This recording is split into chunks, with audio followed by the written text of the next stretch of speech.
Welcome everyone to the third talk in this year's GHC track. For those who didn't join the previous talks, you can raise questions and discuss in the GHC-track-discussion channel on Discord, and have a voice chat afterwards in the GHC-voice channel. If you have clarification questions during the talk, then please tag them with clarification and we'll take them right away. And other questions will defer towards the end for discussion. It's my pleasure to introduce Facundo Dominguez for this talk. Take it away, Facundo. Hello. Greetings from Uruguay. I will be talking today about a new language extension for Haskell that we hope it's released in the next major release of GHC. This language extension is about customizing the do notation, so it can be used by for other types than the usual monads. So let's start by taking a look at what do notation is. We have the to keyword that is followed by a list of statements. And this statement will have a sequence. Each statement stands for some computation that might have side effects. And when evaluating the do block, each the effects introduced by each statement come into play in the order that they appear in the do notation. One can rely on the layout to delimit the do blocks, or can use braces and semicolons to separate the statements. Do notation features a special syntax to bind the result of computations. So one can use the result of a computation in subsequent statements. And there's also let bindings that can be used to bind as pure values. And especially with the semicolons, this looks a lot like imperative programming in Haskell, right? And this is true, but there's also some other truth which is hidden to the eye, and that is that the compiler will translate the do notation to an old-fashioned expression where the various computations are combined together into a whole computation, applying these computations or combining these computations with functions. So we have here bind and a chevron operator. These are the functions that GHC uses to assemble the whole program. So if we can write our program with side effects and using a regular expression, why would we care of using do notation for this? Well, the thing is that do notation, it's easier to read. This is because the order, the sequence of the statements is a very important feature when dealing with effects. So in order to understand the meaning of a program with effects, you need to understand in which order those effects come into play. So in order to distinguish in which order the statements are executed when you don't have the do notation requires parsing parentheses, for instance, to know where a parenthesis is closed, to know where a statement finishes. You also have to compare operator precedences to delimit the statements. And finally, there's also the fact that you can read the do notation top to bottom and have a clear understanding of what the order is. So this is as much as there is to do notation. Simple as it looks, it was not the first syntax proposed to deal with side effects. I'm sure you might have heard of set comprehensions, which is styles of defining sets, which doesn't require listing all the elements explicitly, where Haskell has list comprehensions, which allow to define lists in a similar way. 30 years ago, when people were trying to figure out how to program in a pure functional programming language with side effects, someone thought that it might be a good idea to try to generalize list comprehensions to also describe effectful programs. And this is how our example would look like. I think the syntax doesn't shine particularly with this example, but nonetheless, it took several years to finally decide what syntax was going to be better, and this was a competitor for that time. Here there's some other syntax where we are using a let m keyword to signal the binding of the results of computations. And it seems that in 1993, someone started using semicolons to separate the statements and braces to enclose the whole thing. And from here, someone else incorporated this syntax in the Gopher compiler, or not rather this syntax. It was inspired in this syntax to produce the syntax that we use today for do notation. And the Gopher compiler was Haskell compiler for educational purposes. From the Gopher compiler, then the feature make it into the Haskell language report in 1996, and well, it has been in Haskell since then. For those interested in having on reading an historical account of this and other features, I recommend this article, which was quite helpful to understand the early story. And with this, we prepare now to write the following page in the history of the do notation. So what's wrong with the current state of affairs?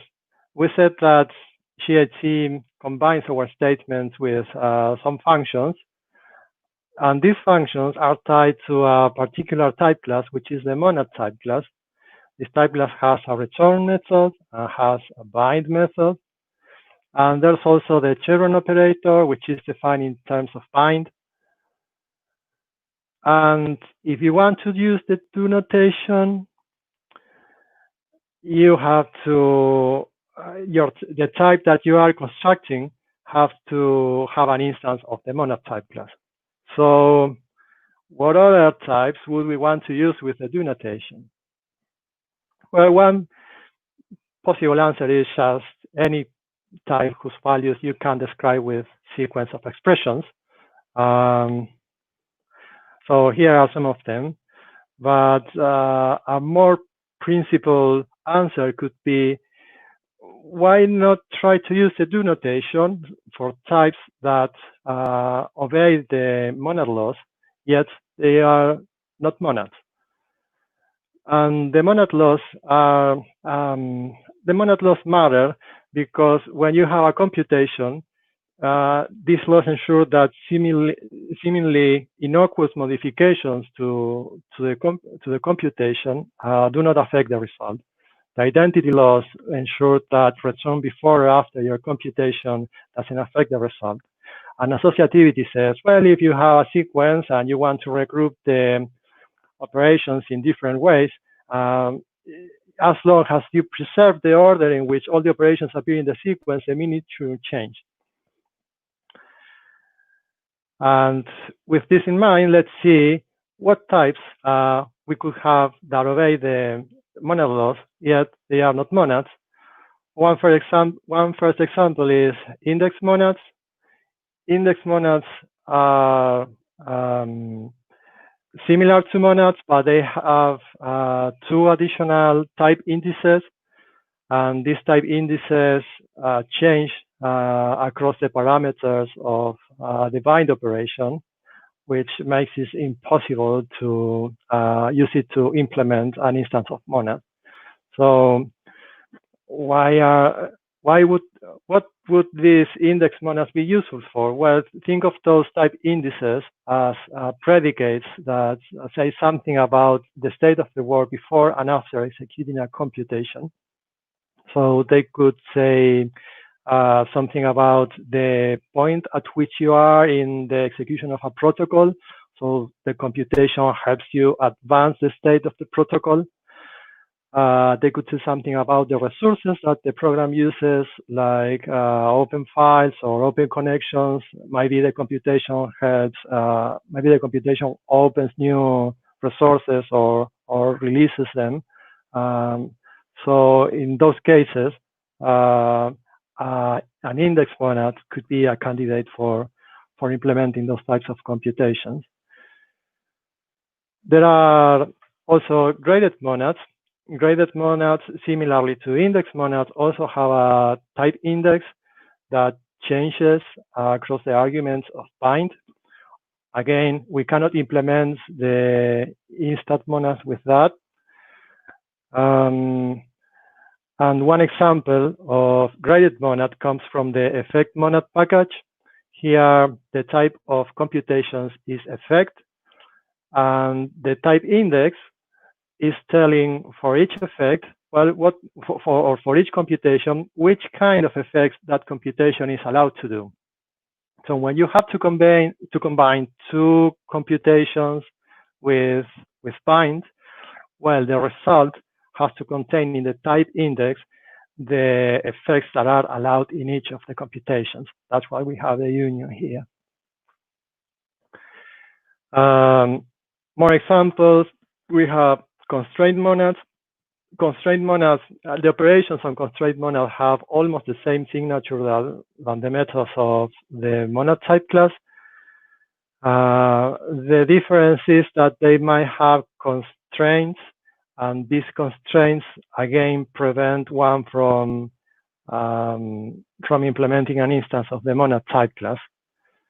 So this is the reason why we have an instance of monad for lists, for instance, but not for sets, because sets require constraints that allows us to order the elements of the set when we assemble the result. And well, for constraint monads, index monads, graded monads, I recommend this article, which have pointers to places where they are used and how they can be generalized. One other example is linear monads. Linear monads also have a similar, the operations on linear monads also have similar types to regular monads, but they use a different arrow. And using a different arrow again prevents us from implementing a regular monads with a linear monad. So linear monads are not present currently in Haskell simply because we don't have yet language extension that allows us to work with them. But if we are lucky, we will have it in the next version of the compiler. And we are going to see now an example where linear monads could be helpful. So I'm using here the linear base package that my colleague Divesh Advani introduced yesterday. So linear base has all sorts of basic constructions that you could want to use with linear functions and linear types. The program we have here just writes to two files and make sure that the files is closed when we are finished writing to them. And we are using here a resource monad. This resource monad is ensuring that if the computation fails in the middle of the program, then if we have open files, they will be closed before the program actually finishes. If linear types come into play here, if we forget to, linear types come into play here to ensure that we release the resources as fast as possible when there are no exceptions. So if we forget to close the first file, for instance, we will get a compiler error. And the assumption is that when the programmer has to fix the error and close the file explicitly, he would choose a place in the program where that is reasonable to close the resource and not necessarily wait until the end of the resource scope. And these are the main examples that we have for using the do notation with things that look like monads but are not. If we had today a compiler with linear types and we tried to compile this example, we would get an error because when GHC translates or desugars this do notation to an expression, it would still use the bind of the regular monad type class. But what we want to have here is actually the linear bind. So how can we convince the compiler to use the linear binds without changing it? Well, from 2002, there's an option to use RebindableSyntax. RebindableSyntax today is a language extension. At the time, it was just a compiler flag that we passed to GHC. And what it says is, okay, don't try to take the bind from the regular monad. Instead, pick any bind that you can find in the scope of the program.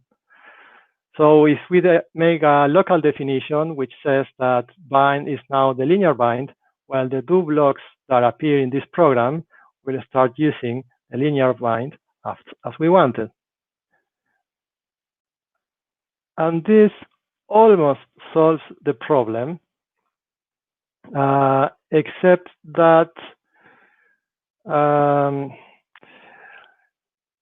things get a bit more complicated if we want to use more than one bind operation in the same program or the same module.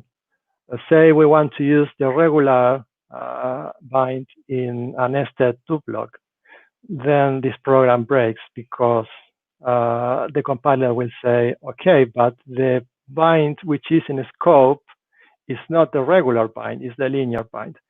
We can fix this easily by redefining the bind operation again and saying we want to use in the nested block the bind from the regular monads.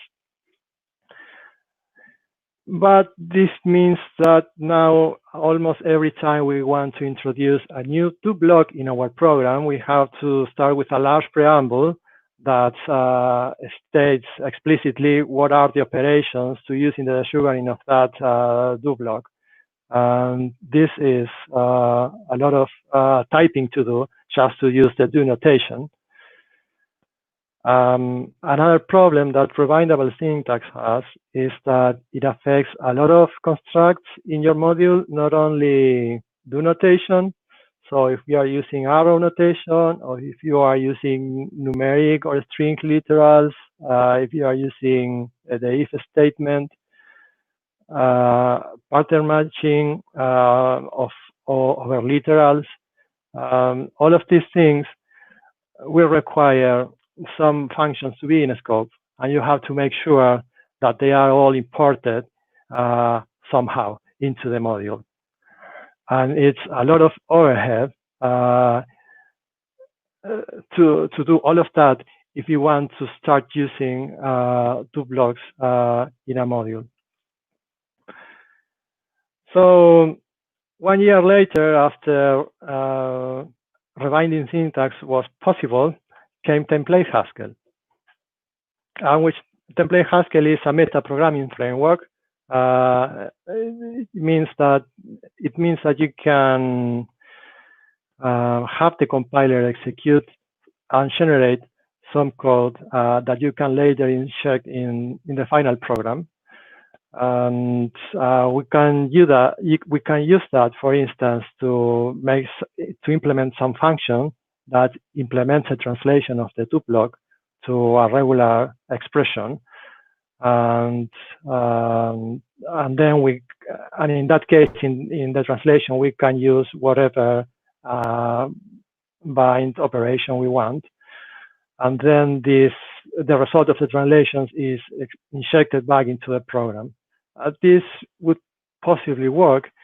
The two downsides that it has is, one, poor error reporting, because now when GHC tries to type check the generated code, all the errors will refer to the generated code and not to what the programmer wrote. And the second problem is that in order to have the compiler execute code at compile time, the compiler needs to link and load the code that your module depends upon. And in this case, this means slower compilation times because the compiler has more work to do.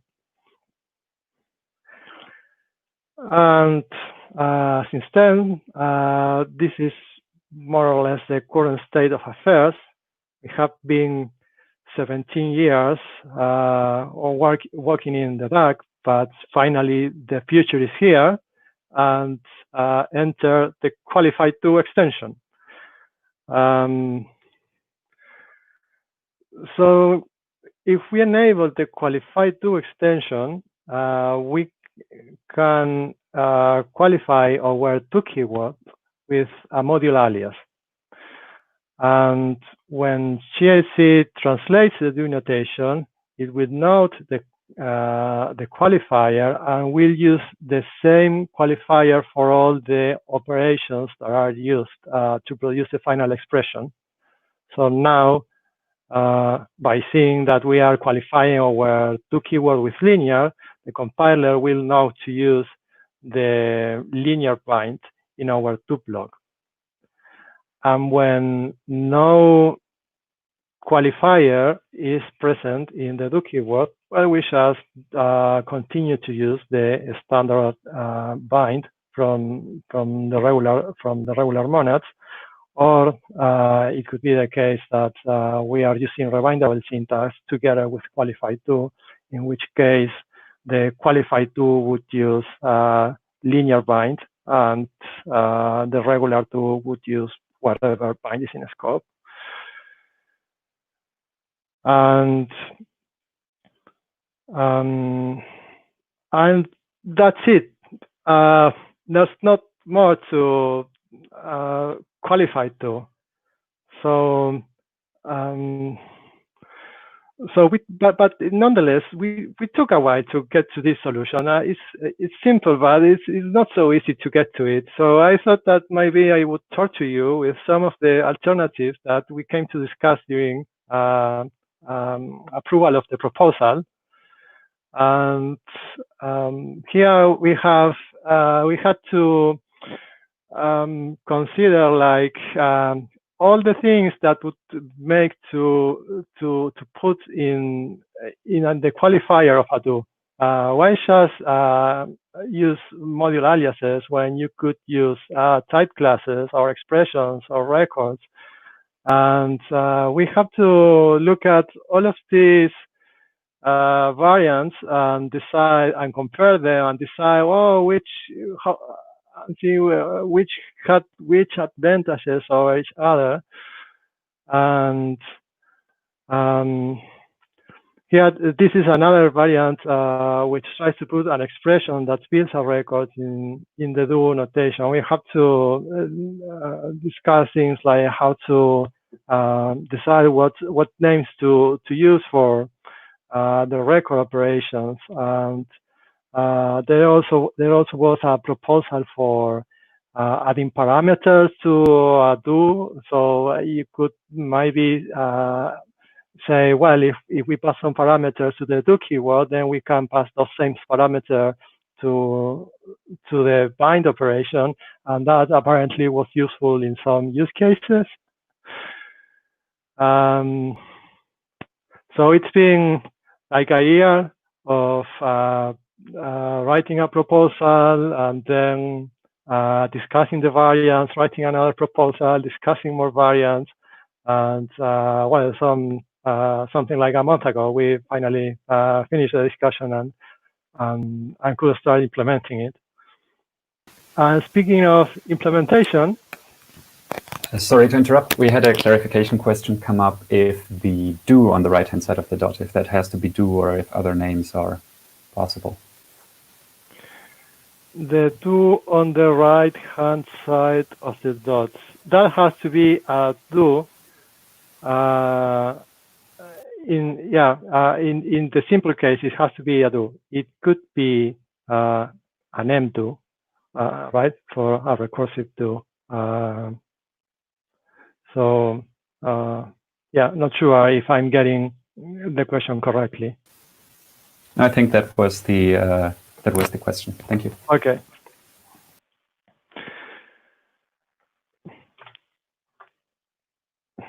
All right. So now it's standing on the talk that my colleague Richard Eisenberg did yesterday. We are going to look a bit at how we modify the parser, how we modify the compiler to implement this extension. We started with reparsing, where we find the module alias qualifying the do. We get that module alias and store it in the abstract syntax tree. And then comes renaming. And in renaming, well, we have to, the renamer is going to look up all the identifiers in our program and annotate the tree saying where they are defined. We also look for the operations that we are going to need when the sugar in the do expression, and we store them in the abstract syntax tree as well. And after renaming comes type checking, that is going to fill in the types for all the functions and the variables that we have in the program. And finally comes the sugaring phase, where we are going to use the operations that we have found before to do the sugaring of the do notation.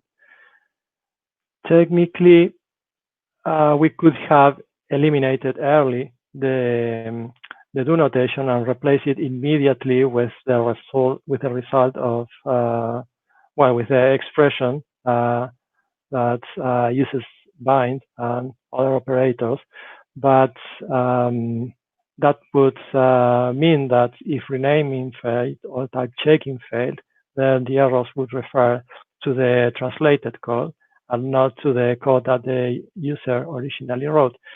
So because of that, we keep the original do syntax until the sugaring phase, where we are sure we don't need to report any errors regarding syntax written by the user.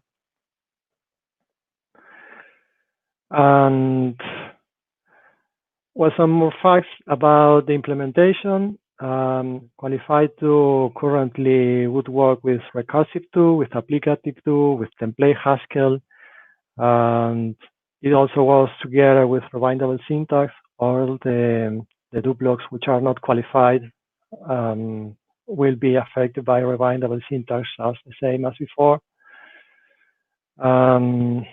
Here are references to the proposal and to the merge request which implements it. And one fun fact is that if you look, if you search for PureScript and QualifiedDo, you will find that an almost exact same language extension was implemented 2 years ago for the PureScript language. And we came to this solution in a completely independent way as a result of the proposal discussion. If you don't know, PureScript is just a version of Haskell that is compiled to JavaScript. So it has some differences with the GHC, with the official Haskell, but it's very similar in essence. And this is the end. Who knows? we have to see whether the users decide to adopt this language extension. We have to see whether they will use it for the purposes we have anticipated. After all, it has happened before that there was a syntax that looked like a good idea and it finally didn't work out. And also, of course, the future could have similar extensions for almost any feature that RebindableSyntax uses. What about qualified arrow notation, or qualified list notation, or qualified if, qualified literals, you name it. And we have reached the end. If you have any questions, I think this is a good time to ask them. Also, we can have a talk in the GHC voice channel if you want. Awesome. Thank you, Facundo, for the great talk. We had a couple of discussion questions during the presentation. I've tried to keep track of them. One, I think you at least partially answered on one of the last few slides, which is, will qualified do, applicative do, recursive do be compatible with this extension? Mm-hmm. Yeah, that's correct. Yes, they will be. And a similar question for monad comprehensions. Does this also work with monad comprehensions? Yeah. I mean, we, when I say we, I mean the authors think that there's not anything technical preventing us from supporting monad comprehensions. It's just that it hasn't been implemented yet, and we didn't have a strong use case to motivate it. But yeah, it's totally possible. It just needs to, well, discuss it in a proposal to see that everyone is happy, and then just, yeah, modify the compiler. Actually, the implementation is pretty simple because we just step on the features that were already in the compiler for RebindableSyntax. There were already placeholders in the abstract syntax tree to fill in the operations that are used in the sugaring. So making modifications to this is going to be fairly easy, I hope. Cool, thank you. Another question was, how does this interact with monad fail?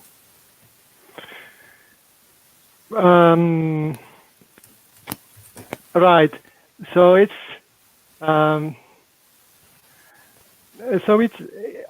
it interacts with monad fail in a similar way to how RebindableSyntax interacts with monad fail. And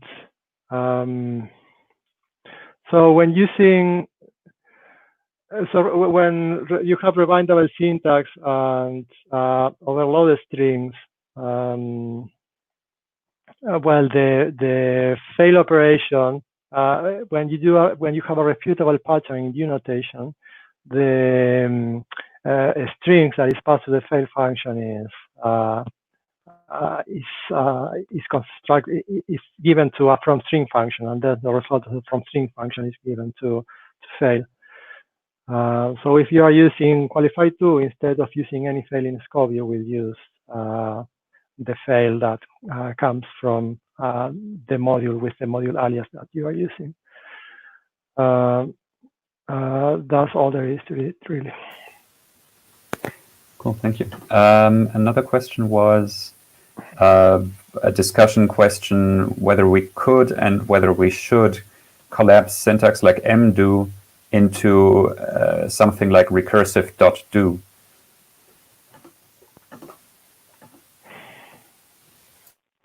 I don't think I get that question. So as I understand it, I mean, mdo is a keyword for recursive do, for the recursive do extension. Yeah. Right? And if instead of having a separate keyword, it could be implemented using QualifiedDo in a recursive.do way. I see. Well, I don't think it would be possible. In the current implementation, when you use M2, we are depending on an mfix operation, and this mfix operation, when you use QualifiedDo, well, it has to be brought into scope from using the same module alias. So for now, M2 stays like something orthogonal to QualifiedDo, and whether it would be possible to do with QualifiedDo alone, I don't know, but I think I don't know for sure, but my hunch is that probably there's no way.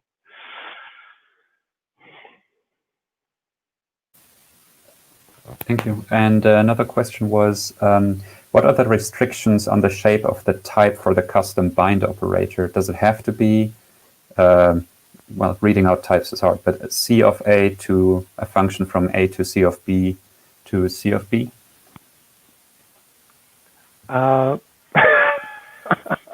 You will have to read me that again because I got lost. Well, I mean, it's just the type of bind. So, you know, C of A as the same as M of A. And then like if the shape of the type of bind as it is currently in standard do notation has to be the same with the type. Yeah. No, in principle, you are free to use whatever types you want for your bind operations. The only requirement is that the type checker is happy with the expression resulting from the sugaring. Yeah. Cool, thanks. And another question was, if you use a lawless implementation of bind, could this break anything, for example, due to optimizations assuming that laws of bind hold? The monad laws, I assume the question is intended. Well, I don't think that GHC would break because we are not sugaring to the standard bind operations. So any rules say that any rewrite rules that could depend on these laws probably wouldn't apply to the case of a QualifiedDo. Yeah, as far as I can see now. Cool, thanks. And the final question I think we'll take is, could you remind us of what it looks like to define a custom do notation with this extension? I think you had a slide about it. Like, how do you actually define, how do you use this extension syntactically? How to use it syntactically?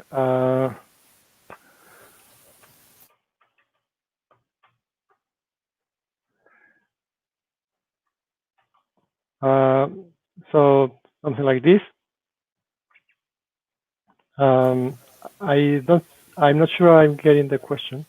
No, so how do you define the custom bind operation? Okay. So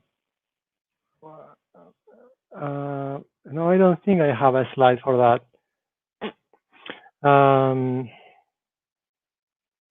But I can answer in maybe the, or I could look for.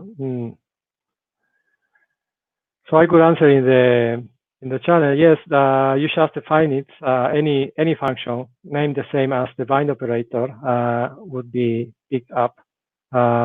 It just has to be imported with the same module alias that the do-block is using, and that's it. Cool, thanks. Yeah, so I think we'll close this talk at that point. Once again, Facundo, big thank you for the great talk, and thanks everyone for the great discussion. And you can discuss further in the GHC-voice channel via voice chat or in the GHC channel. And very soon we'll also have the second talk in today's GHC track starting. Thanks again. Bye, everyone.